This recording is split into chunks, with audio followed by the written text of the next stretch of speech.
last night was not 14-2, Sam Darnold. This was not heroes welcome in the locker room, Sam Darnold. No. This was Adam Gase, Sam Darnold. This was Matt Rule, Sam Darnold.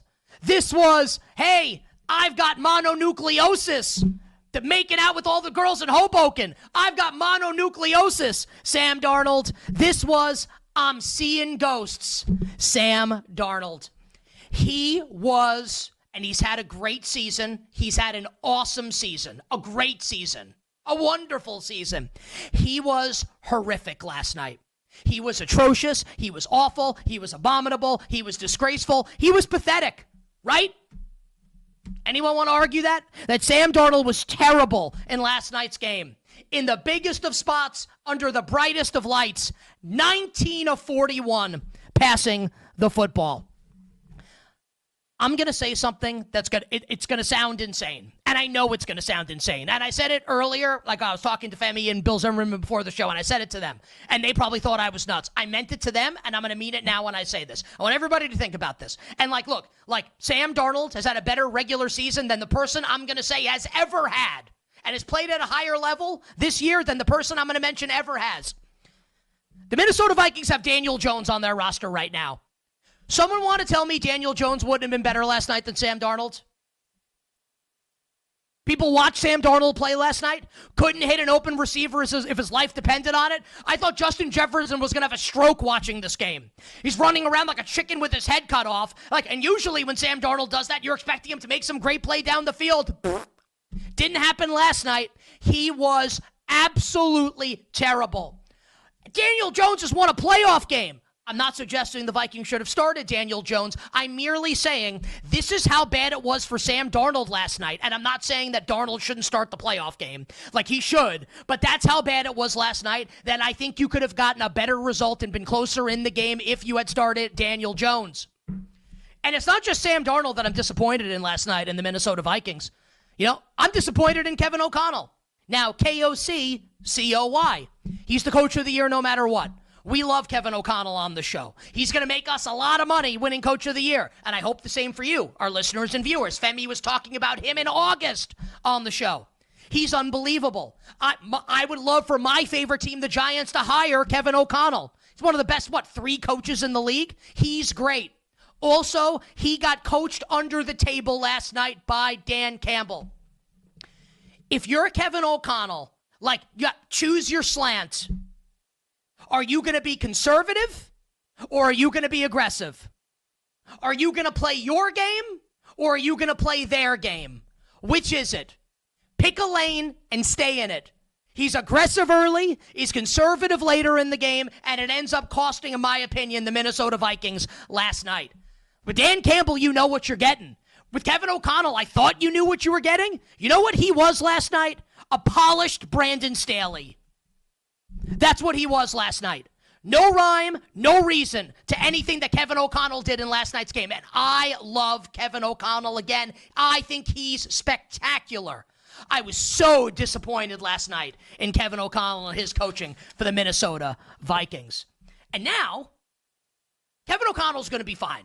Kevin O'Connell, I have supreme, utmost confidence that he gets it together. Might be one bad game for him. I think O'Connell's going to be fine. Also, it's worth noting, never has been past the wild card round before. Just saying. But I do think he's great, and I am confident in Kevin O'Connell.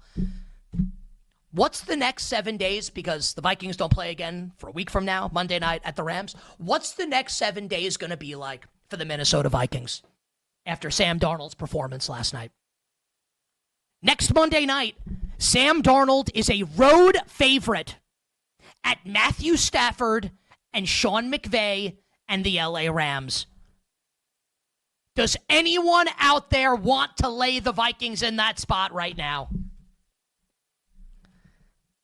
I think it's a fascinating game. And I can't imagine the Vikings are going to draw a ton of betting interest. Femi and I will talk about that game next hour on the show with the Vikings and the Rams coming up on Wild Card Weekend. And now, Dan Campbell and the Lions, they don't have to play on Wild Card Weekend. NFC North champs, number 1 seed in the NFC playoffs, and obviously with home field, the most likely team to make the Super Bowl. where they will lose to the Kansas City Chiefs, just like I told you they would back in August. Said it back in August, Chiefs v. Lions, combined record in the regular season, 30-4, number one seeds, home field advantage. We're on a collision course for that matchup. And let's go to Monday, Vikings at the Rams. So the Rams hold all their starters out. They kind of have a mini bye also for their best players, Stafford, Kupp, Nakua, Kyron Williams. McVay loses, and here comes Sam Darnold. Kind of feels like not the worst thing for the Rams to do. The Vikings and Minnesota, 2-point road favorites right now at Matthew Stafford and the Rams next Monday night. Total in the game is 47. Yeah, and this is one that I teased last night, and I'm going to go ahead and add a little bit of it's 1.5. Now it's 1.5. Okay. Yeah, it's 1.5. We're 1.5 pretty much across the board. There's even a 1 in the market. I actually see a pick'em at a pretty prominent offshore sportsbook as well. So, as you can tell, a lot of people after last night really don't want a whole lot to do with Minnesota after everybody wanted to be on the Minnesota Vikings bandwagon. This to me feels like I get the totals a little bit high, but I do like the teaser. Like, I trust that McVay and Stafford can keep within a possession against this Vikings team. I think it's a coin flip as to who wins. I haven't been in love with the Rams offense recently, but they're getting rest. So maybe that is the magic elixir for them to go ahead and start to play better like they did against the Buffalo Bills. But it's also a small lean to the under just based on how the Rams have been playing defense, especially at home. Their defensive line is really, really good, those talented young players. So a Rams teaser leg, or if you just want to go ahead and bet the game, I think it's Rams Vikings under 47 is how I'd attack it. What kind of appetite, if any, do you think there will be for people to bet the Minnesota Vikings this week? I think you could see maybe some respected money, maybe, but I don't think recreational bettors are going to have a ton of appetite to bet the Vikings. I think everyone's everyone's thinking, was Sam Darnold exposed? That's the big question today after one game. What do you think? What do you think it closes? Wouldn't shock me if we close pick.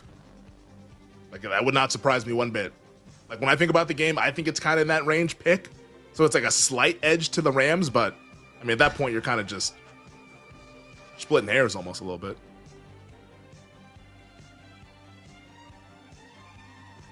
Seems like you're contemplating. Okay, let's say at some point this week it goes down to a pick. Does it make you want to make a bet? No, I think we just found our way home as to what it should be. Am I overthinking it by saying, like, Minnesota pick is crazy? It's Sam Darnold in a road playoff game, right? I don't think it's crazy just because, like, the Rams' offense was bad down the stretch. So I don't know if it's crazy. And, like, the Vikings are a well-coached team. I mean, we could laugh about it Tuesday morning and say, wow, how the hell was that a pick? But I think pick is right.